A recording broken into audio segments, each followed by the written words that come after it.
እንዴት ነው ሁሉ አማን ሁሉ መልካም የማይደፈረው መድፈኛ ሴት ፒስ አጌን ዩናይትድ ቼልሲ ሊቨርፑል እንላለን ያደጋፊ ጸጉሩን ይቆረጣል የማይደፈረው መድፈኛስ ሴት ፒስ አጌን በአርሰናል ትናንትናም ታይቷል አርሰናል ሲዝኑም ሙሉ ተጋጣሚዎቹ ፊት በዚህ መልክ ለመቀጠል ትልቁ ፖቴንሻል እንዳለው ደጋግሞ ያሳየ ይገኛል አርሰናልን የመሰለ የትም የለም በዚህ ሰዓት በመድራችን ፍቅር ከዛው ዩናይትድ ነጥብ ጥሏል የጨዋታ መንገዱ ቅኝቱ ከሲስተሙ ጋር በደንብ እናነሳዋለን ለኔ እንደሚታየይ ማለት ነው በጣም ብዙ ታለንቶች ከ343 የጨዋታ ቅኝቱ ጋር ሜዳ ላይ ያያየናቸው የባከኑ ይመስለኛል በዩናይትድ ፍቅር ፈዞ ነው ያለው ትናንትና የቼልሲ ድል ወሳኝ ነበር የሊቨርፑል ድል ደግሞ እጅግ ወሳኝ ነበር አርሰናልና ማንቸስተር እናስቀድም ከዛ ከአርሰናል ጀምረን ወደ ዩናይትድ እንሄዳለን ደጋፊ ይቆረጣል ትንሽ የሚቆይ ይመስለኛል ያ ማስታወቂያ ይከርማል ያ ዩናይትድ ትናንት እድሉ የናፈቀው ጸጉር ቆራጩ በጣም አርቲስቲክ ነው አርቲስቲክ የሆነ ካይኔ ራቀው ይላል ናፈቀኝ ይላል አንድ አመት ሞላው በዚህ በመስተው ጋር ያልፋል ይላል ባጠገቡ ሲያልፍ ከተዋል ዩናይትድ እድል ነበረው ትናንት ኖቲንግሃም ፎረስት በመጀመሪያው አጋማሽ ቀድሞ ጎል አስቆጥሮ የማሸነፍ እድል ነበረው ሁለተኛው አጋማሽ ላይ የጨዋታ ኮንትሮል አጣ በሁለት ደቂቃ ውስጥ ጎል ተቆጠረበት ከዛ በኋላ የነበሩት ነገሮች በሙሉ አማድ ያለው ያችን ጎል እስካስቆጠረ ድረስ ማንቸስተር ጌሙ ላይ አልነበረም በእርግጥ መጨረሻ ላይ ኳሱ ጨዋታው ሊያሸንፉ የሚችልበት እድል ነበረች ሙሪሎ ያዳናት ኳስ ከመስመር ላይ ግን ሰከንድ አፍ ላይ ማንቸስተር ዩናይትድ በጨዋታ ቁጥጥር ውስጥ በጣም ደካማ ነበር እናነሳዋለን ዩናይትድን ቀጥለን ከአርሰናል እንጀምር የፕሪሚየር ሊግ መሪ ስለሆነ ኤፍሬም እንግዲህ ስለ አርሰናል አሁን ጨዋታ ማሸነፍ አይደለም አርሰናል ጨዋታ የሚቆጣጠርበት መንገድ በጣም አስደናቂ የሆነ ነው እኔ አሁን አርሰናልን ስታየው ይሸነፋሉ ወይ ይገባበታሉ የሚል ስጋት ውስጥ በ90 ደቂቃ ውስጥ አትገባም አይደል በደንብ ስንት ያገባል ወደሚለው ዞራል አንድ ካገባ እንደሚከላከለው እርግጠኛ ትሆናለህ ይሄ ኮንትሮል ይባላል ጌም ኮንትሮል የአርሰናል ደጋፊዎች በስጋት ጨዋታ የሚከታተሉ አይመስልኝም 7 ተከታታይ ድል ኤፍሬም 7 ስትሬት ክሊን ሺት ምንም ጎል አልተቆጠረበትም ይሄ እኔ ዶሚናንስ የምትለው ነው በቃ አንድ ቡድን በቃ መግባባት ላይ ሲደርስ የማሸነፍ ጨዋታ የመቆጣጠር አቅሙን ሙሉ ለሙሉ ከፍ ሲያደርግ አርሰናልን ይመስላል የጨዋታዎች ጉዳይ ለኔ የዚህ ኳሱን የማሳመር የምናም ጉዳይ የሚደረጉ ክርክሮች ከዚህ በፊት ደጋግመን ብለንባቸዋል አርሰናል በዋናነት በአሁኑ ሰዓት ከ3 ነጥብ በላይ የሚፈልገው ነገር የለም ሲጫወት ባላማ ነው የሚጫወተው በርንሊ ወደ መጨረሻ አካባቢ እንደው ብዙ ተጫዋቾች ከአርሰናል ከተቀየሩ በኋላ በቅጣት ምትና በተወሰኑ አጋጣሚዎች ወደ አርሰናል ይግብ ክልል ቀርቦ ተመለከትን ከመጨረሻው የቅጣት ምት ውጪ አንድ አስኪ ነገር አልነበረም በተለይ ፈርስት ሃፍ ራያን የተመለከትነው ሴት ፒስ ሊመታ ቅጣት ምት ሊመታ ሲመጣ ነው ይሄ የሚኬል አርቴታ መከላከል ብዙ ሊወራለት የሚገባ ይመስለኛል እኔ አሁን ከሳሊባና ከማጋሊሽ አንተም ባለፈው እንዳልከው የተሻለ በአውሮፓ ውስጥ የተሻለ ዱዋል ወይ ሴንተር ባኮች ከሁለቱ የተሻለ ሴንተር ባኮች አሉ ወይ እንድትል የሚያስገድድ ጥምረት ነው ያላቸው አርሰናል በአንድ ወቅት ጎል እንደ ልብ የሚቆጠርበት ራሱን የሚያገባ መጨረሻ ላይ ዋንጫ ከርቀት የሚመለከት ቡድን ነበር አሁንም ዋንጫው አልመጣም በርግጠኝነት ግን እንዲህ አይነት አጫዋቾች ናቸው ዋንጫ የሚያመጡት ጥሩ አትጫወትም ግን 3 ነጥብ ይዘህ ትወጣለህ ይሄ መከላከል 7 ጨዋታ ስትሬት ጎል አለማስተናገድ የጆዜ ሞሪኖ ቡድን ነው እንግዲህ በታሪክ ፕሪሚየር ሊጉን ሲያነሳ 38ቱን ጨዋታዎች 15 ጎል የተቆጠረበት ቡድን የጆዜ ቡድን ነው እስካሁን አርሰናል ስንት ጎል ነው የተቆጠረበት 3 ጎል ብቻ ነው የተቆጠረበት በማንቸስተር ሲቲ በኒውካስል ዩናይትድ በሊቨርፑል ከዛ በኋላ ጎል የሚባል ነገር ያስተናገደ አይደለም በ10 ጨዋታ 3 ነው ያስተናገደው ኤፍሬም በዚህ ሬሾ ከሄደ የጆዜ ሞሪኖ የቼልሲ ቡድን ሪከርድ የመሰበር እድሉ ሰፊ ነው አይደል 3 ከ10 እንደገና 3 ከ10 ይያልክ ወደ በ30 ጨዋታ 9 በርግጠኝነት ይሰበራል በእንዲህ አይነት አካሄድ ከሄደ እና በጣም አስደናቂ ዲፌንስ ነው ስለ ዲፌንሱ ስታወራ ስለ አራቱ ተከላካዮች ብቻ አይደለም የምታወራው በአብዛኛው አርሰናል የሚከላከለው ከዮኮሬሽ ነው የሚጀምረው ከመጀመሪያው ተጫዋች ነው የሚጀምረው መጨረሻ ላይ የሚመጣውት አደጋዎች መጀመሪያ በተራ እንዲሰበሩ ተደርጎ ሁለተኛው የአርሰናል ሚድፊልድ በሰጋነው ልክ አልሆነም ቶማስ ፓርቲን ሲያሰናበት አርሰናል በጣም ሊቸገር ይችላል የሚሉ ቅድመ ግምቶች ነበሩ ማርቲን ዙቢሜንዲ ዴክላን ራይስ በጣም ጥሩ ምጥምረት የዙቢሜንዲ መምጣት ራይስ በብዙ መልኩ እንደተቀየረ እንዲቀየር እንዳገዘው ማረዳት ምንችል ይመስለኛል ራይስ ዘንድሮ የአርሰናል ብዙ ነገር ነው ስለ ቆሙ ኳሶች ምናወራ ከሆነ አብዛኞቹን ኳሶች ለዴድ ቦል ሲቹዌሽን የሚመታው ሰው ዴክላን ራይስ ያ ትናንት ራሱ ጎል አስቆጠረ የመጀመሪያውን አሲስት አደረገ የቡድኑ አጠቃላይ እንቅስቃሴዎች የማጥቃት እንቅስቃሴዎች ቴምፖውን በመቆጣጠር ጎል በማስቆጠር በጣም ድንቅ የሆኑ ቅጣት ምቶችን በመምታት የአርሰናል ሚድፊልድ ላይ የተለየ ተጫዋች ሆኖ እየመጣ ይገኛል እንግዲህ የሴት ፒሱ ጉዳይ ያው ትናንትም አርሰናሎች ራሱ በቃ ፔናልቲ እንደተከለከሉ ነው የሚሆኑት ኮርና ዳኛ ሳይ ሲቀር አይታላል በርንሌ ላይ በአጋጣሚ የአርሰናል ኮርና የነበረን ኳስ ለበርንሌ ከጎል የሚጀምር ኳስ ነው ብለው ዳኛው ሲወስኑ አርሰናል ፔናልቲ ተከለከለ ያል ነው የሚመስለው ተጫዋቾቹ ሲጮሁ እውነትም ፔናልቲ ነው ከመጀመሪያው ኮርና ነው ጎል ያስቆጠሩት ኤፍሬም የመጀመሪያውን ኮርና አገኙ ጎል ነበር ይሄ ቡድን በሴት ፒስ አሁን 12ኛ ጎል አካባቢ ተቆጥሯል ኤፍሬም አሁን ቁጥሩም ይጠፋናል በየቀኑ ስለሚያስቆጥሩ ጎሎችን አሁን እኮ ሴት ፒስ እንደ CR7 እና ሜሲ ሆነኮ አሁን CR7 እና ሜሲ ሪከርዶች ይሰበራሉ ከተጫወቱ ሪከርድ ይሰበራሉ አንገታቸውን ይደፋሉ ይሰበራሉ አይደለ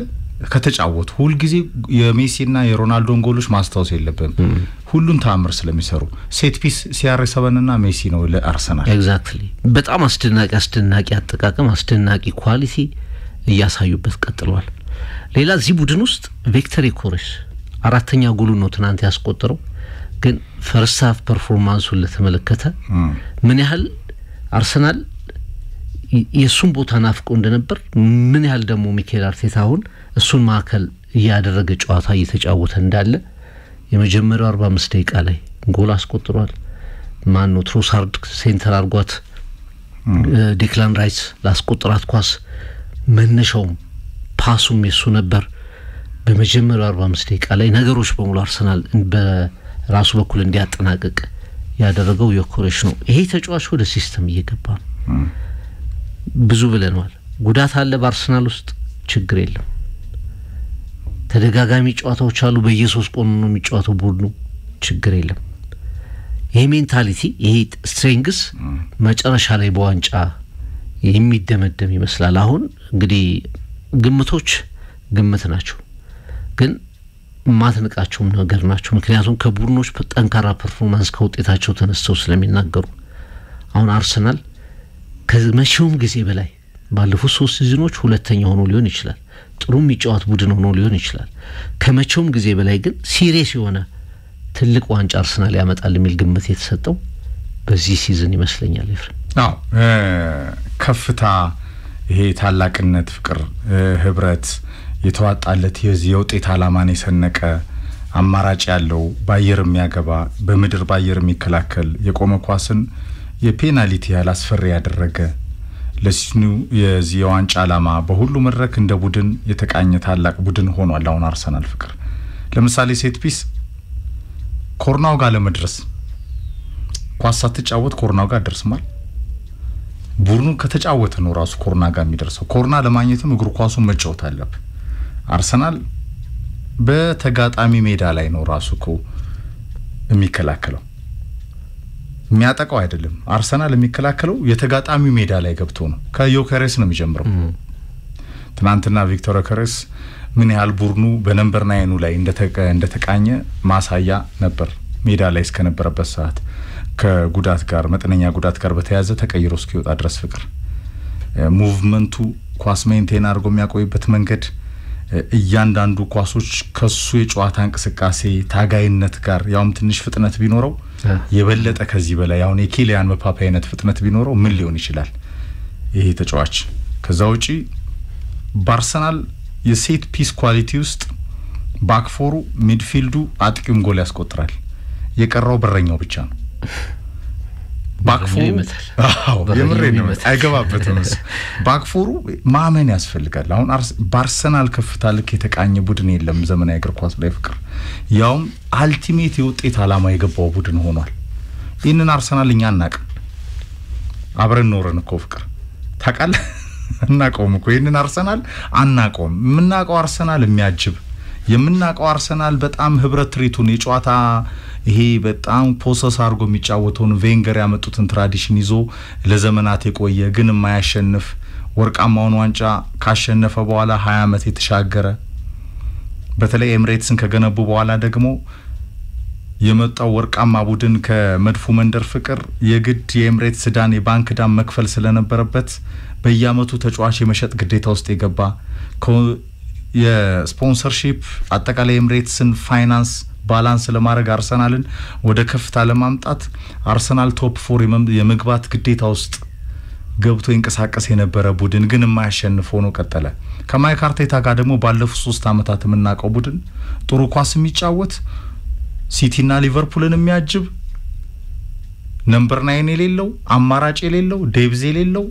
ሆኖ በመጨረሻ በቁጭት የሚያጠናቀቀው መድፈኛ አይተናል ከነዚህ ሁሉ ታሪኮች ማግስት አርሰናልን የመሰለ የለም ሲባል ሞደርን ፉትቦል ላይ በጣም በውድድር ጫና ውስጥ አለ አርሰናል ፍቅር በየሳምንቱ ለጨዋታ ይጫወታል ቻምፒየንስ ሊግ አለበት በኤፍኤል አለበት ኤፍኤ ካፓውን ጃንዋሪ ጀምርለታል የሊጉ አውራ ነው አይገባበትም ጎሎችን ያስቆጥራል በሴት ፒስ በጣም ስፔሻላይዝድ አድርጓል ዴቭዝ አለው አማራጮች አሉት እንደ ኦዴጋርድ አይነት በኦፕን ፕሌይ በጣም ያርሰናል ክሬቲቪቲ ማስተርማይንድ የሚባለው ተጫዋች ወይኔ ኦዴጋርድ አይሉም የመድፉ ደጋፊዎች ትልቁን የዋንጫ ግብ ከፍታውን አስቀምጧል ፕሪሚየር ሊግ የተሰኘውን አለፍ ሲል ቻምፒየንስ ሊግ የሚጫወትበት መንገድና ያወቀ ቡድን ሆኗል አርሰናል አይጨነቅም ሲጫወት ፍቅር ተጠቡ ተጨንቆ ተወሩ እንደምንም አይደለም የሚያሸንፈው ከአርሰናል ጋር የሚጫወቱት ተጋጣሚዎች ፈዘው ነው የምታያቸው አርሰናል ብዙ ሲደናበር አታይም ሲወጣ ሲገባ ሲሰቃይ አትመለከትም ቅያሪዎቹ ያማሩ ናቸው ሮቴሽኑ በጣም የሰመረ ነው አልቲሜት የማሸነፍ አላማውን የሰነቀ ነው ተጋጣሚዎቹን በራሳቸው ሜዳ ላይ በአግባቡ ይከላከላል በፍጹም ጎል አይቆጠርበትም አይደለም ጎል መቆጠር ኦን ታርጌት አይሞከርበትም በዛ ላይ ሴት ፒስን እንደ CR7 እና ሜሲ ቅድም እንዳልኩ በዛ ልክ ያገባቸው ጎሎቹ ለወደፊት እንራሳቸዋለን ቁጥሮችን በየቀኑ ኦፕታን ያያየን ማውራት አለብን ምክንያቱም ሪከርዶች በሴት ፒስ በአርሰናል ይሰበራሉ የፔናልቲ ያላርጓቸዋል ከአንዳንድ ኮትናንት እናስቆጠረ ሴት ፒስ ላይ አሲስት ራሱ አሁን አርሰናል ያለማመደ ነው የሴት ፒስ አሲስት ኪንግ ሊሆን ነው ኮማጋልሽ ሴት ፒስ አሲስት ፍቅር እና እግር ኳስ ሳይንስ ዘመናዊ እግር ኳስ አሁን የደረሰበት ከፍታና ኮርናም ለማግኘት ግን ኳስ ተጫወት ነው ኮርናው ጋር መጣሰው በርግጥ አርሰናል ከ1996 እስከ 2018 በቬንገር ስር ቅድም በጣም ጥሩ ፖይንት ስላነሳ ነው የምናቀው አይነት አርሰናል አይመስልም ያሁኑ የሚኬል አርቴታ ቡድን የአርሰናል በአብዛኛው በጣም አታኪንግ ፉትቦል ነው የሚጫወተው የቬንገር ቡድን የአርሰናል መንገድም ይባል ነበር አይደል እንደው በቃ አርሰናል ወይ የሚባል ነገር the beautiful game ተጫዋቾች በነጻነት ነው የሚጫወቱት ክሬት ያደርጉ ነበር ግን ከኢንቪንሲብልስ ውጪ ኢንቪንሲብልስ ያ12 አቻ 26 ድል ያስመዘገበው ድል ውጪ እና ከ1997 አካባቢ ከመጡት ከሶስቱ ድሎች ውጪ በዛ ልክ በቆይታቸው ልክ ቬንገር በተለይ ከ2003 እስከ 18 እስከ ሄዱ ድረስ ትንሽ ነገሮችን ቢያስተካክሉ ባላንስ ቢሆን አርሰናል የተለየ ነገር ሊያመጣ ይችላል እንደነበር መገመት ይችላል የሚኬል አርቴታ ቡድን ሞር አሁን የታክቲክ ቡድን አርሰናል በፊቱ አይነት ክሬቲቪቲ ሲኖር ዲፌንሱን ከፍቶ የሚጫወቱ አይነት አርሰናል አይደለም አንዳንዴ በፖሴሽን ቤዝ አርጎ ይጫወታል ትናንታው ለምሳሌ በርንሌ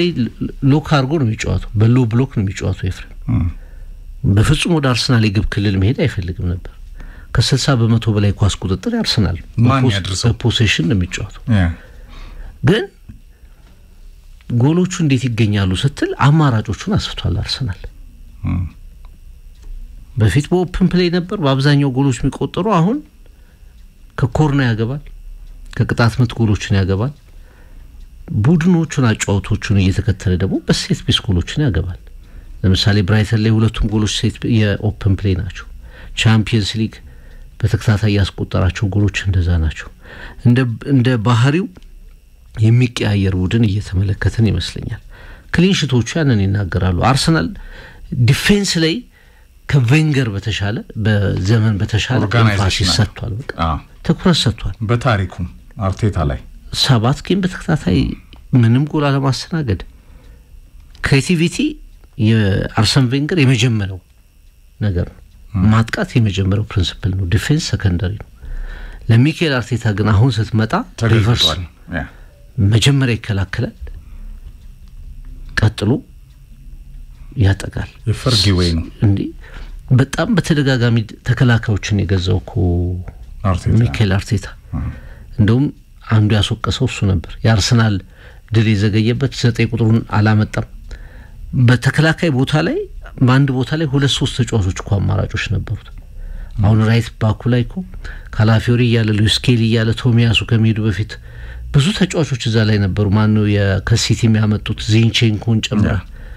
አንድ ቦታ ላይ ብዙ ተጫዋቾችን ዲፌንስ ፎከስድ ሚድፊልድ ላይ እኔ በሁለቱም በኩል በጣም ዳይናሚካል በቬንገር ለሚድፊልድ ትልቅ ዋጋ ይሰጣሉ ቪየራን ፋብሪጋዝን ጊልበርቶ ሲልቫን ማኑኤል ፔቲን ቀደም ሲሉ በጣም ምርጥ አማካዮችን በዛ ቲም ውስጥ ተመልክተናል ሚኬል አርቴታ እንደ ኦዴጋርድ ዴክላን ራይስ ቶማስ ፓርቴ ዙቢሜንዲ በጣም ወሳኝ የሆነ ኤምፋሲስ ሁለቱም ቡድኖች ይሰጣሉ ምናልባት በስኳድ ማኔጅመንታቸው በተለያዩ ነገሮች ሁለቱን ታለያይና አሁን ሚኬል አርቴታ ፕራዮሪታይዝ ያደረገው ነገርና ቬንገር ትንሽ አስተካክሎት ቢሆኑ ኖሮ ብለህ የምታስበው ነገር የዲፌንሱ ጉዳይ ነው እኔ አርሰናል የቬንገር ቲም ሆኖ ማለት ነው ነሶል ካምቤልን የመሳሰሉ ድንቅ ተከላካዮች ነበሩት ኤፍሬም ግን በኋላ ላይ ደግሞ በጣም ቨልነራብል የሚጋለጥና በቀላሉ ጎል የሚገባበት ቡድን ነበር ትንሽ እንዲህ አይነት ኦርጋናይዜሽናል ማለት ማመቻመች ችለው ቢሆን ኖሮ ቬንገር በሶስት ዋንጫዎች የሚወሰኑ አይሆንም ነበር በየገምታለውና ልክ ደጋግመን እናንሳዋለን የማንተም ፈርጉሰን ቤስት ዲፌንስ አይኖር ዋንጫ ታስብ ይላሉ እንዳታስበው ነው የሚሉት ቃል በቃል ቤስት የሚጀምረው እግር ኳስ ከዲፌንሲቭ ኦርጋናይዜሽን ከበር ነው የሚጀምረው ባክቦኑ የመከላከሉ ነው ብለው ያስባሉ ያንን አርሰናል አሁን ፎርሙላውን አግኝቶታል የሚቀረው ሁሌም እንደምንለው ዋንጫው መምጣት አለ መምጣቱ ጉዳይ ነው እንጂ ፎርሙላው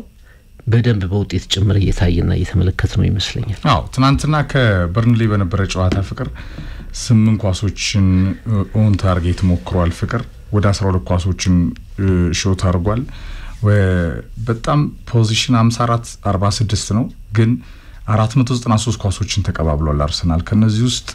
በጣም የተሳኩ ናቸው 426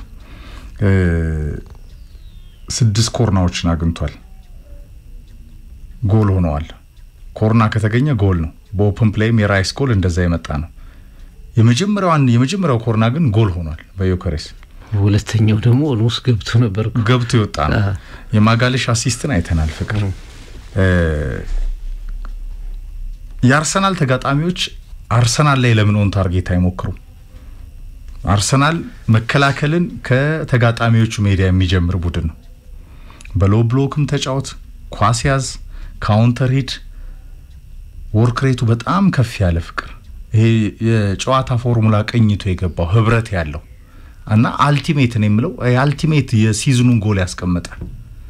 ማሸነፍ የእግር ኳስ የከፍታው ዋና ሚስጥር ነው የምትታወሰው በማሸነፍ ውስጥ ነው ዓለም ያሸናፊዎች ነች ዋንጫውን የምታገኘው ስታሸንፍ ነው ኳስ መጫወት እግር ኳስ ኮርና ማዕዘምት ዋይድ የሚገኙ ቁጣቶችን ለማግኘት በክንፍ ኳሱን ስትጫወቱ ነው ለምሳሌ ቬንገር ጥሩ ሚድፊልደሮችን ያስቀድሙ ነበራል መሪ የሚባሉ እንደ ቪየራ አይነት አርሰናል በዛ ቅኝት ውስጥ ያለ መሪዎች አሉት አሁን ራይስን ተመልከተው የነገው ዋና አንበል ይመስለኛል ለኔ ሱቢሜንዲ ከኳስ ማከፋፈል አቅሙ ጋር ከማጋሊሽና ሳሊባ ፊት ያለው ሚና ትልቅ ነው እንደ ፔሬዝ ዊልቶርድ ዴኒስ ቤርካምፕ አይነት ማስተርማይንድ ቲየሪ ዳንኤል ኦነሪ አይነት ማይደገሙ የመድፉ ንጉስ አይነት በጣም ትልልቅ ተጫዋቾች ቬንገር አሳይተውናል ማጋሊሽ ሳሊባ ራሱ ማስኬራን ጨምሮ ሰርፕራይዝ ግዢ ነው ካላፊዮሪ ያለበት ፐርፎርማንስ ዩሊያን ቲምበር ቤን ዋይት ሜሬኖ ዴክላን ራይስ የትኛውም የአርሰናል ተጫዋች አጥቂው ዮከሬስን ጨምሮ ባየር ጎል ማግባት የሚችሉ ናቸው በጣም ፊት ረጃጅም ይሄ ኒኮላስ ጀቨሬ ስልጣና ቅኝትና መንገድ በአግባቡ ይሰራ ገና ከኮርናው ሲገኝ ፍቅር የመድፉ ደጋፊዎች ሴት ፒስ አጌን ዝማሬን ይጀምራሉ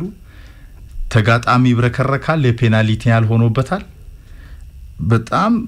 ዋይድ አቋቋማቸው ይታወቃል ራይስም ሆነ ቡካዮ ሳካ የሚጥሉበት ቦታ ያውም ለኔ እንደ ስጋት የማየው በዴክላን ራይስና በቡካዮ ሳካ ደረጃ ፍቅር የቆመውን ኳስ በአግባቡ የሚያሻማ አለው ወይ ነው እሱ ላይም አርሰናል እየሰራ ነው በነገራችን ላይ ምክንያቱም እነዚህ ተጫዋቾች ከሲዝን አመቱ ሙሉ በጌም ውስጥ ሲቀጥሉ ኳሱ ማድረስም ያስፈልጋል ለመገጨት ማለት እንዲገጭም ራይስ በሚያደርስበት ሌቭል ፐርፌክሽን ሳካለው በሁለቱ ተጫዋቾች ደረጃ ምናልባት የተሻለው ለኔ ኦዴጋርድ ነው ከዛው ውጭ ግን ያሉ የአርሰናል ተጫዋቾችን እስካሁን አላየንም እነዚህ ተጫዋቾች ባረፉ ሰዓት በሌሉ ሰዓት የሚለውም በርግጠኝነት መገመት ይችላል አይደል ለምሳሌ ኒኮላስ ጀቨር የሄንዜና የአርቴታ ቶታል ኮቺንግ ስታፉ ይሄን ነገር አስበው እንደሚሰራው ዓለም ካሰበ እነሱ በቅርብ ርቀት ካሉ ያሉት ደግሞ ምን ሊያረጉ እንደሚችሉ መገመት ይቻላል ከዚህ አንፃር ለኔ አርሰናል ትልቁ ጥያቄ አሁን ከነ ፐርፌክሽኑ ፍቅር ይሄ ኮንሲስተንሲውን በጣም የጠበቀ ወጥነቱን የጠበቀ ቡድን ምን አሳይቶን ያጠናቀቃል የሚለው ነው የሚጠበቀው አርሰናልንስ ማን ነጥብ ያስጠላል ፕላስ ደግሞ በአርሰናል ፊት ቁመና ኖሮት አርሰናል ያለውን ጥንካሬ አክሽፎ ነጥብ ይዞ ማን ይወጣል ቀጣዩ ጎል አስቆጣሪ ማን ነው አርሰናል ላይ ጎል አስቆጣሪው ማን ነው ምክንያቱም ኦን ታርጌት ተረም ይሞክረው ማን ነው እዛ ደረጃ ደርሷል በጣም ጥሩ ነው ለመድፈኞቹ ጊዜው በጣም ጥሩ ነው አሁን እንግዲህ ጥያቄው እንዳልከው ነው ፍቅር የጥቅምት ጉዳይ እንዳይሆን አርሰናል ብዙ ጊዜ ይነሳበታል አይደል ጥቅምትን ጃንዋሪን ያልፍና ከዛ በኋላ ኮላፕስ ያደርጋል ብዙ ጊዜ ይነሳበታል እንደዛ አይነት ነገሮች እንዳይከሰቱ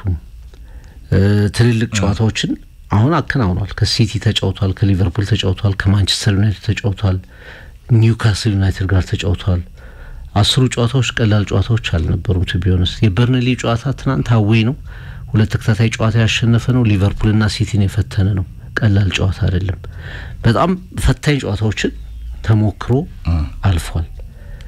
ይሄንን ኮንሲስተንት ሆኖ እስከ መጨረሻው ማስለግ ጉዳይ ነው አሁን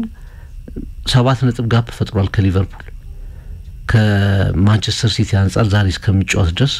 ወደ 8 ነጥብ አካባቢ ሆኗል ወደ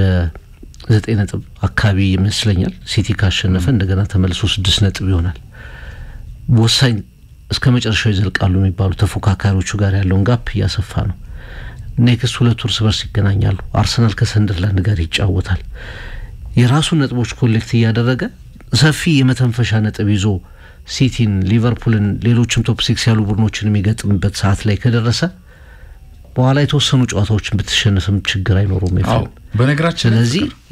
የዘላቂነት ጉዳይ የኮንሲስተንሲ ጉዳይ ነው ግን እስካሁን ከዚህ በላይ ኮንሲስተንት እንዴት መሆን ትችላል የሚል ነገር ነው መታነሰው አርሰናልን የመሰለ የለም ስንል አርሰናል ዋንጫውን በአመቱ መጨረሻ አጠናቋል ጨርሷል ይያልን አይደለም ለወቅቱ የሚገባው አስተያየት በወቅቱ ላይ እግር ኳስ በየቀኑ ያለ ከረንት ፐርፎርማንስ ነው እዛ ላይ ያለውን ከፍ ያለ ቫልዩ ማድነቅ ካልቻል ካታይም ማለት ነው ወይ ለማየት ተስኗል ማለት ነው አርሰናልን የመሰለ በዚህ ሰዓት የለም በጣም አለርት ቡድን አልቲሜት የዋንጫ ግብ ያስቀመጠ በየጌሙ በዛ ቅኝት ውስጥ አማራጭ ታክቲካል ሂደቶችን የሚጠቀም ኳሊቲዎቹ በጣም ዴቨሎፕ ያደረጉ ብቻ ሳይሆኑ ወይ መሻሻል ያላቸው ብቻ አይደሉም እኮ በጣም ስፔሻላይዝ አድርገው በወጥነት በየጌሙ ለማንኛውም ተጋጣሚ አስቸጋሪ ሆነዋል። ይህንን አለማርነቅ አለማየት ነው አንድ። ይህንን ወስዶ 38ኛው ሳምንት ላይ በዋንጫ የማጠናቀቅ የማይክ አርቴታ ስራ ነው። ያኔ ይመዘናል፣ ያኔ ይተቻል። በዚህ ፐርፎርማንስ ሄዶ አጅቦ ከጨረሰ ሚዜነትን ለዘላለም የለበሰ ክለብ ሊባል ይችላል። ግን አሁን ያለበት ሌቭል በየትኛውም የአውሮፓ ሃይ ሌቭል በሚባሉ ፉትቦል ደረጃ በኤሊት ሊጎቹ አይታይም። ለማንም አስቸጋሪ ቡድን ሆኗል ፍቅር። እንደየተጋጣሚ ባህሪው የሚቃኝ ቡድን ሆኗል። በዛ ላይ ጎል አይቆጠርበትም። ሪል አሸናፊዎች መጽሐፋቸውን ስናገላብጥ ሪፈር ስናረግ ስናነብ ከፈርጉሰን በላይ ማሳያ የለም። በጣም አለርት ተከላካይ መስመር ገንብተው ፈርጊ አይተናል። የአርቴታም በዛ ቅኝት ውስጥ ያለ ነው። ጆዜ በዛ ቅኝት ውስጥ ነው። ጆን ቴሪን ያሳዩን። ጋርዲዮላ ሊጉ እንደ ኤንቢኤ ነው ብሏል። በዛው እንሻገራለን። ለኔ ለአርሰናል እንደ ኤንቢኤ አይመስለኝም። ማለት ማንንም ያሸንፋል ነው ያለው። አርሰናልን አሁን ማንም አያሸንፍም እስካሁን ነው ባየሁት በዚህ ፐርፎርማንስ። ሌሎቹ ክለቦች እርስ በርስ እየተሸናነፉ ነው፣ እርስ በርስ እየተጣጣሉ ነው። ራሱ ሲቲ በቪላ ምን እንደሆነ አይተናል። ትናንት ደግሞ ቪላ ተሸንፏል በሊቨርፑል። ሊቨርፑል ወደ መስመሩ መጥቷል። አርሰናል ላይ ግን በሊቨርፑል ነው የተሸነፈው። በዛች የሳቦዝ ላይ ቆመ ኳስ 3 ነው የገባበት። ስለ አርሰናል ተስፋ የምታደርገው ለምሳሌ አትሌቲኮን ምን አደረገ? ለአትሌቲኮ አይነት ቡድኖችን 4 ጎል ነው ያስቆጠረው። በሎ ብሎክ በጣም በሚጫወቱ ቡድኖች ላይ ይቸገራል። ባለፉት 3 ሲዝኖች ዋንጫ የማጣቱ ምክንያት ይሄ ነው። ከትልልቅ ቡድኖች ብዙ ነጥብ የሰበሰበው ክለብ አርሰናል ነው። በማይታሰቡ ቡድኖች ነጥብ ጥሏል።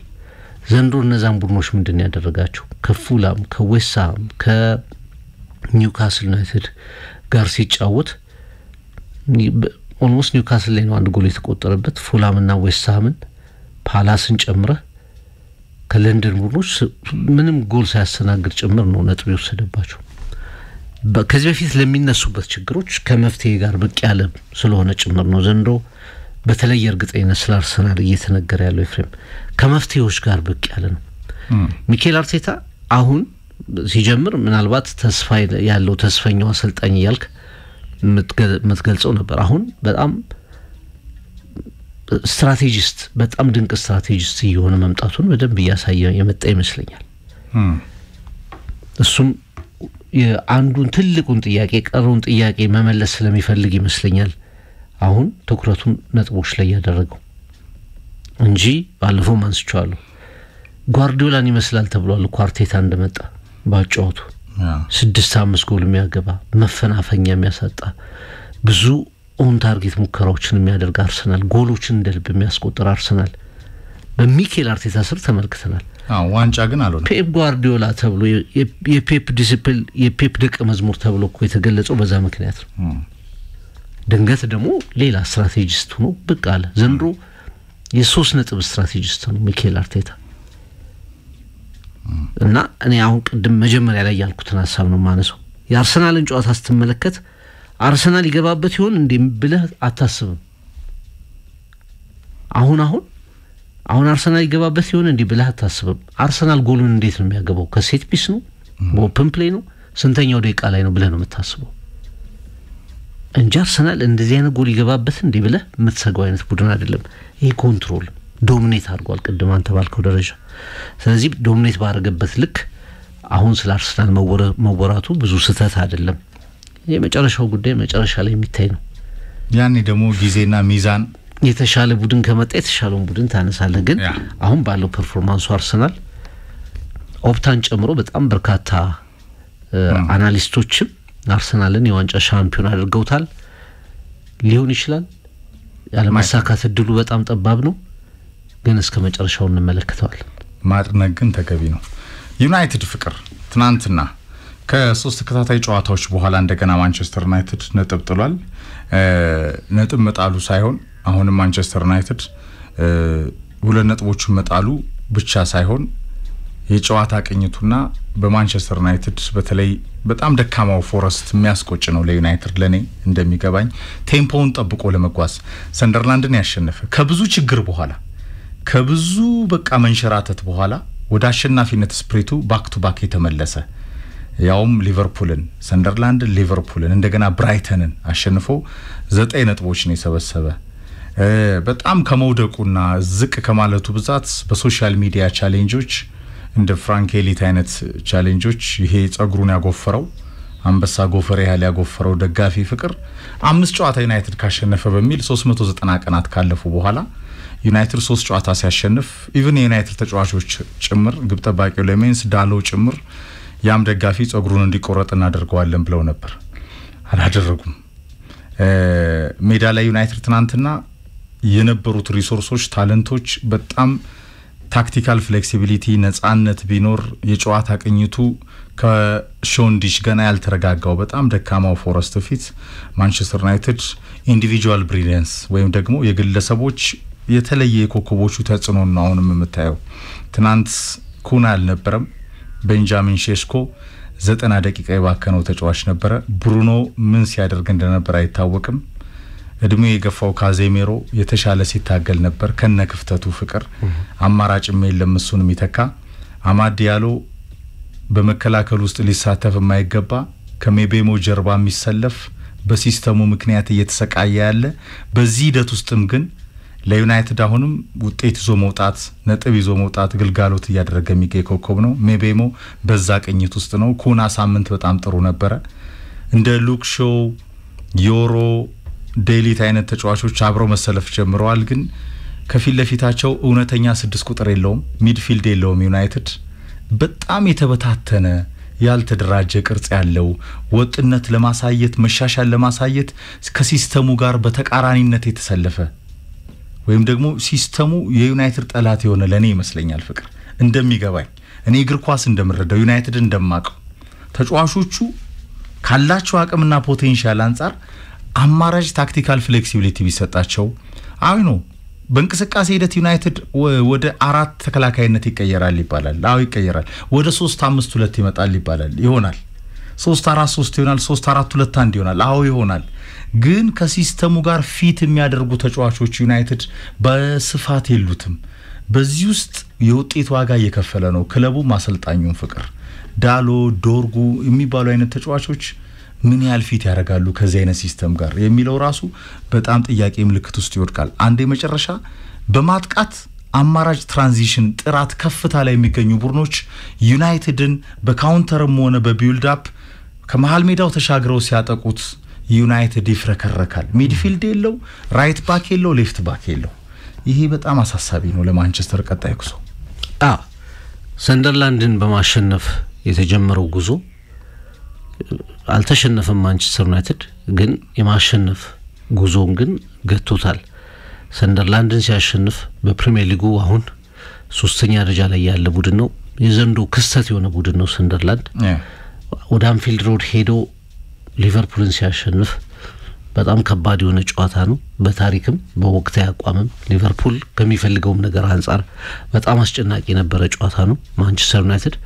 ከዛ ተመልሶ ኦልድ ትራፎርድ ላይ ብራይተንን በነዛ 3 ጎሎች የመጨረሻዎቹ ደቂቃዎች አስጨናቂ ከመሆናቸው ውጪ በአብዛኛው ብልጫ በነበረው አጫውት ብራይተንን ሲያሸንፍ ኖቲንግሃም ፎረስት ቀላል ተጋጣሚ ይሆናል የሚል ግምት ነበር አንደኛ ፎረስት ጎል እንኳን ማግባት የቻለው ከብዙ ጊዜ በኋላ ነው ከሴፕቴምበር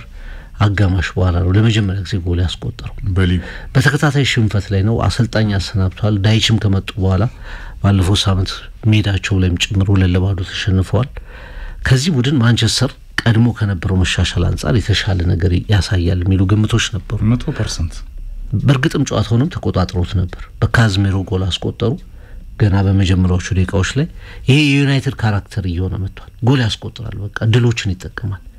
ስለዚህ እንደ ሌሎች ጨዋታዎች ይሆናል የሚል ግምት ነበር ድንገት ግን በተለይ ሰከንድ ሃፍ እንደጀመረ ማንቸስተር ዩናይትድ ዲፌንሲቭ ሼፑንም አጣይ ኮምፓክት መሆኑን አጣባህሪውን በተናጠል ተጫዋቾች ለምላሽ ለመስጠት የሚቸገሩ ሆኑ በመስመር በሁለት ደቂቃ 2 ጎል ዩናይትድ የዲፌንሲቭ ጉዳዩ በጣም አስጨናቂ እንደሆነ በትልቁ ሊመልሰው የሚገባ እንደሆነ በደንብ ያሳየ ጨዋታ ሆነ ቀደም እንዳልከው ነው ቀደም አርሰናልን ስናይ መከላከሉ ከላይ ነው የሚጀምረው ዲፌንሱ ላይ ምድርሰው ተሰቃይተን ከዛም ደግሞ በተደርስም ችግር የለም በማንቸስተር በኩል በሆነ አጋጣሚ ላይ ተከሆነ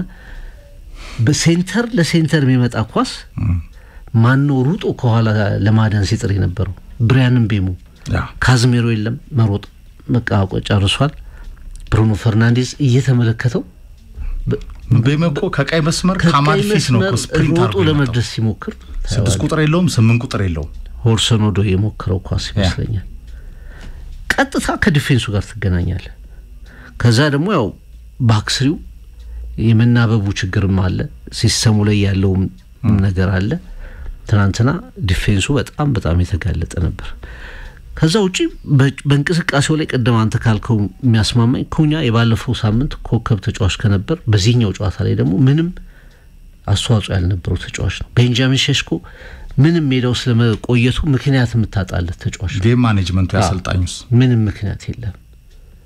ሌሎች ተጫዋቾች ነበሩ ኢነርጂ መጨመር የምትችልበት ያቻነት ጎል እንኳን የተገኘችው ሁለተኛው አጋማሽ ላይ ለኔ በቃ በኢምፕሮቫይዜሽን የተገኘች ኳስ ነች ኳስ ተመታ የአማድ ኳሊቲ ነው ዩናይትድ ትናንት በአማድ ኳሊቲ ሁለተኛ ጎል አስቆጥሮ አሸንፎም ቢወጣ በ90 ደቂቃ ውስጥ የነበረው እንቅስቃሴ ግን እንደዚህ ደረት የሚያስነፋ አልነበረም እና ማንቸስተር ዩናይትድ 2 ነጥቦችን ድሮፕ አድርጓል ማለት ይቀልኛል እኔ 1 ነጥብ ይዞ ወጥቷል ወይም ደግሞ ሳይሸነፍ ወጥቷል ከሚል ይልቅ ምክንያቱም ፎረስ ካለበት ሁኔታ አንፃር ያስቆጫልም ያናድዳል ዩናይትድ የበለጠ የሚቆጭበት አጋጣሚ ነው ግን መልካም ነገሩ ደግሞ 2-1 እየተመራ ቆይተ ጨዋታው ሊደመደም ሲል ያለ መሸነፍ ነገር እናረጋግጠ መውጣት መልካም ነገር ሊሆን ይችላል በፖሴሽን 61% ፖሴሽን አለው ማንቸስተር 14 ሙከራዎችን ሾቶችን አድርጓል 6 ኦን ታርጌት ናቸው ግን ደግሞ ይሄ በምቾት ደረጃ ያጠናቀቀው ጨዋታ ነው ብለህ ግን መግለጽ አትችልም አንድ ተሳቸው ማከራከሪያ ያደረጉት ነገር አለ ሩበን አሞሪም ስናሸንፍ ሲስተሙ አይነሳም ስንሸነፍ ሲስተሙ ይባላል የሚል ነገር ደጋግሞ አሰራው ሲስተሙ ስናሸንፍ አይነሳም ሁሌኮ ስታሸንፍ ያው ሂደቱን የሚሸፍኑ ነገሮች ስላሉ ነው ውጤት ስለሚሸፍነው ነገር ነው እንጂ ባሸነፍክባቸው ጨዋታዎች እኮ ጥሩ አይደለም የምትባልባቸው ነጥቦች አሉ ዩናይትድ በሰደጀ ይነሳሉ ክፍተቶች ይኖራሉ አሁን ለምሳሌ ብራይተኑ ጨዋታ ላይ ዩናይትድ ክፍተቶች ነበሩ የሊቨርፑል ጨዋታ ላይ ሞር እንደ ሊቨርፑል ሞር ዲሲፕሊንድ ነው እንደ ሊቨርፑልን በነጽጽር እናንሰው ሰንደርላንድ ብዙ ሙከራዎችን ላሜንስ አድኗል ልክ ሶ አንዳንድ ጊዜ ይሄ ሲስተም ለተጫዋቾቹ የሚመች አይደለም የሚለው ነገር በጣም በተደጋጋሚ እየተነሳ ነው እሳቸው ግን በሂደት ተጫዋቾቹ ወደዚህ መላመድ ይመጣሉ እኔም አልቀየርም የሚለው ነገር አጽንተውታል አሁን ትናንት አማድ እንዴት እንደተጋለጠ በዲፌንሲቭ ላይ ነው በጣም ግዙፍ ከሆነ ከጊብስ ዋይት ወይም ከሌሎችም ተጫዋቾች ጋር እኩል እንዲዘል ይፈልግ ነበር ጎል አስተቆጠር ለምሳሌ አንዱ ክፍተት ዮሮና ዴሊት ልክ ኳሷን ከሳቷት በኋላ አማድን ለሄዲንግ ማዘለል በጣም ከባድ ነው የሚሆነው ኤፍሬም እና እንደዚህ አይነት የዲፌንሲቭ ክፍተቶች በማንቸስተር በኩል ተመልክተናል እንግዲህ አለመሸነፋቸው ነው መልካሙ ነገር አንድ ነጥብ መያዙ መሻሻል ግን አለ ወይ ነው አሁን እኮ ዩናይትድ በማሸነፍና መሸነፍ አይደለም አሁን መመዘን ያለበት እድሜ ዘመኑን ሲያሸንፍም ኖሯል በገናናነቱ ወርቃማ ታሪኩ ጊዜ ከሰውየው በኋላ ደግሞ ሽንፈትንም ጸጋ በረከቱ አርጎ ኖሯል መሸነፍም ማሸነፍም አሁን ለዩናይትድ ብርቅ አይደለም ወደ መንበሩ ወደ ንግስናው ለመመለስ ግን ከጨዋታ ሲስተሙ ጋር ዩናይትድ ቤት ያለው ሪሶርስ ወይም ስብስብ ታለንት ጋር የታረቀ የጨዋታ ሲስተም እየተተገበረ ነው ወይ ሰዎች አሉት ወይ ዩናይትድ ለአሞሪም ሲስተም የሚመጥኑ እስከዛ ድረስ ዩናይትድ የበለጠ መስዋዕትነቱን ከሚከፍል ለምንድነው ታክቲካል ፍሌክሲቢሊቲ የማይታየው አማድ ራይት ባክ ሆኖ ጀምሮ ከሜቤሞ ጀርባ ተሰልፎ መከላከሉ ላይም እንዲሳተፍ ተደርጎ ማጥቃቱ ላይም አብሮ እንደ ተደርጎ የሚጫወት አይነት አይደለም ዮሮ ዴሊት ሉክ ሾው ፎከሲንጋቸው የሚዛባ የሚሆነው በሲስተሙ ትግበራ ውስጥ ነው ከፊት ለፊታቸው እነሱን ከቨር የሚያደርግ 6 ቁጥር ገና የለው እነዛ እስኪመጡ ድረስ ከአይን ርቀህም ከጫና ርቀህም ቡድኑን በመሻሻል ውስጥ ማሳደግ ካልቻልክ ዘመናዊ እግር ኳስ ይበልሃል ፍቅር እንደ ዳሉ አይነት ተጫዋቾች ከቀይ መስመር በሌፍት ባክ እንዲሰለፉ የተደረጉ በቀኝ እግራቸው በጣም የሚጫወቱ ጥሩ የሚጫወተው በእውነተኛው ተፈጥሯዊ ቦታ ላይ ቢሆን ነው ተቀይሮ እስኪወጣ ድረስ ትናንትና ወደ ዩናይትድ የሚሻሙ ኳሶቹላ አንድ እንኳን ዩናይትድ እኮ የመጀመሪያውን ኳስ አይገጭም እኮ ተጋጣሚዎቹ ናቸው የሚገጩት አንድ አይደለም ሁለተኛ ከወረደ በኋላ ማይገጭም ዩናይትድ ጎሉ የተቆጠረው እንደዛ ነው ጋብኮ ከአንፊልድ እኮ ሁለት ፖል ገጨበት በተለይ አንደኛው ኳስ እኮ በደረቱ አውርዶ ዞሮ እንደገና ተሽከርክሮ እስኪመታ ድረስ አንድ የማንቸስተር ዩናይትድ ተጫዋች ኢንተርሴፕት አላደረገም ይሄ የፈረሰ የዲፌንሲቭ ላይን አፕ ጥሩ ከቨር አፕ ከሌለው 6 ቁጥርና 8 ቁጥር ሚና ጋር ብሩኖን ሴንትራል ሚድፊልድ አድርገህ ካዜሚሮ በዚህ ሌቭል በ34 አካባቢ አመቱ የታገለ ዘታንክ እንደ ኩና ሜቤሞ ቤንጃሚን ሼሽኮ አይነት ታለንቶችን አንዴ ጥሩ አንዴ ደግሞ መጥፎ የሆኑ የሚወጡበት ጨዋታ ቅኝት ቡድኑ ላይ ታለንቶችን ማባከን መስሎ ነው ለኔ የሚታየው ፍቅር ለማንኛውም ማንቸስተር ዩናይትድ በቀጣይ እስከ ቶተንሃም የሚለው ያደጋፊ ግን እንደሚገባይ ከሆነ ጸንቶ ይቆያል አይሱን ማስቆረጥ ነው አንገቱን እውነቴን ነው ነገር ለምሳሌ ጸንቶ ይቆያል ምክንያቱም ማንቸስተር ዩናይትድ 5 ጨዋታ ረሰ ጉዳይ ነው የሚሆነው በጣም ከባድ ነው ለሱ ስራ ሆኗል በነገራችን ላይ በጣም ታዋቂ ሆኗል አሁን በቅርቡ በነገራችን ላይ ይዘነው እንመጣለን በሶሻል ሚዲያችንም ስቶሪው ምን እንደሆነ ለመገናኛ ብዙሃንም ስራ ሆኗል ትልልቆቹ ሚዲያዎች ጭምር ፍራንክ ኤሊትን እየዘገቡት ነው አሁን እንደ ከርስ ለዩናይትድ ደጋፊዎች ይቆጠራል ለኔ ግን ከርስ የሆነው ራሱ ቡድኑ ነው ዩናይትድ ያው ረሰ ጉዳይ የሆነ ስለሆነ በኢንተርናሽናል ሚዲያ ዘመኑ የሶሻል ሚዲያ ስለሆነ በደም ዝም ብለ መቁረጥ ይመስለኛል አገት አርገው ይዘው አልተሳኩ እዛው እንትሉ ላይ ራሱ እኮ 2029 ነው ዩናይትድ 5 ጨዋታዎችን በተከታታይ የሚያሸንፈው ይላል ማስታወቂያው ላይ ያላየው በ2029 ነው ኢትዮጵያ አፍሪካ ዋንጫ ስታስተናግድ ነው ይላል ለማንኛውም ትናንት ሊቨርፑል በጣም ድንቅ ነበር ማለት ይቻላል ሰሞኑን ከተመለከትነው በአንጻራዊነት ነው ነገርህ ኤፍሬም ከተመለከትነው ሊቨርፑል አንጻር ሮበርትሰን ወደ አሰላለፍ ገብቷል የአስቶን ቪላ ድክመት እንዳለ ሆኖ ግን አስቶን ቪላ ደካማ እንዲመስል ያደረገው ሊቨርፑል ሞር ያአመናውን ሊቨርፑል ይመስል ነበር ግራቨንበርችና ማካሊስተር በደብል ፒቮት ይጫወቱ ነበር ከነሱ ፊት መሐመድ ሳላህ 10 ቁጥር ቦታው ላይ ማን ነው ሳቦስ ላይ ኮዲ ሃክፖ እንደገና ከፊት ኤኪቲኬን በጣም የተግባባ ሊቨርፑልን ተመልክተናል ጎሎችን የሚያስቆጥር የሚሞክር አስቶን ቪላ ከሜዳው እንዳይወጣ ፕሬስ የሚያደርግ በተለይ በመጀመሪያው አጋማሽ ላይ ድንቅ የነበረው ሊቨርፑል ተመልክተናል ወደ አሸናፊነት ተመልሷል እፎይታ ነበር በአንፊልድ ሮድ ሌላ የተመለከትነው ድንቅ ጨዋታ እሱ ነው መሐመድ ሳላህ ወደ ጎል አስቆጣሪነቱ ተመልሷል ጎል ማግበቱ ብቻ አይደለም ሸለሞ ማርቲኔዝ አዎ እንዴ ጎል መሸለሙ ብቻ አይደለም ጎል ማስቆጠሩ ሳይሆን ሳላህን ይመስል ነበር ጊዜ ነው የሚፈልገው ቡድን መሐመድ ሳላህ ነው ወይ በዛልክ ይወረደው አምና 57 ጎሎች ላይ ኢንቮልቭ ያደረገ ተጫዋች ኤፍሬም 34ቱን አግብቷል 23ቱን አሲስት አድርጓል ያ ተጫዋች ነው ድንገት እንደዚህ ሆነው ወይስ ሲስተሙ የቡድኑ ድክመት የሚል ጥያቄ ነበርና ሊቨርፑሎችንም እንደውም አንዳንድ ተንታኞቻቸውን ደጋፊዎቻቸውንም ጭምር እንደ ውለታ አለመቁጠር ተጫዋቹ ላይ ከሚመጡ ጊዜ በጊዜያቸውን ያልጠበቁ ትችቶች የተነሳ ትናንት በጣም ላይቭሊ ነበር መሐመድ ሳላህ ሌሎችም ተጫዋቾች ጥሩ ነበሩ ሊቨርፑል 2-0 አሸንፎ ወደ